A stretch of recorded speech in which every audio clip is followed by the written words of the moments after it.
People were calling you about what can we do for the shul and to see who's here, and you kind of started to take on a leadership role. Well, quite honestly, at the time, I didn't really want it because there was so much happening with my own family that I thought, well, how am I going to be able to do this and do it successfully? But after a while, we realized that the president was not coming back. He was in Texas and he's 80 odd years old, and realistically, he wasn't coming back. So this is very hard because it deals with people who I think had very strong attachments to the shul and couldn't give up things like leadership, and thought that maybe the people who were here weren't going to do a good enough job, and so didn't want anything to happen at all. So we had to really fight to get back in, and then once in, we had to fight to have it stay open because there were some problems, and the past leadership didn't want us in here and actually change the locks on us. Change the locks? Yeah, a week before Purim. And so they weren't going to come back, but they weren't going to...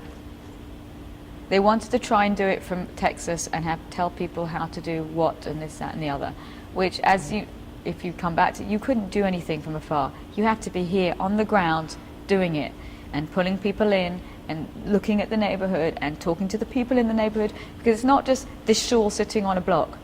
There's a youth hostel, there's some families, there was this condo that was people were coming back into it, had been constructed. It used to be a halfway house here for people who were mentally ill.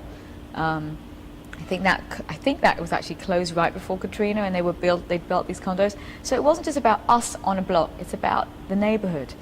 And you have to be in contact with these people for safety, for seeing how things are running in the neighborhood, what you can do. And these people did not understand that, the people who were still in Texas. And so those of us who stayed, we had a very, very hard time. We were running even board meetings in the JCC with a conference call to two people who were trying to run things in Texas. And it came to a point that this is totally ridiculous.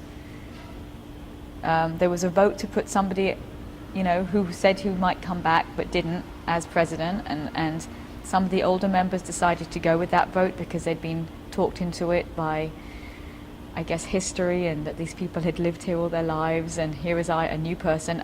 The younger people, or the people who were living here, thought that I would do a better job because I'd already I'd already made other things happen. I'd started a Hebrew school, we'd been having functions at the synagogue, there were young people coming back in, all those kinds of things that led the younger people, like I'd say in the 40s and something, to believe that I could do a better job.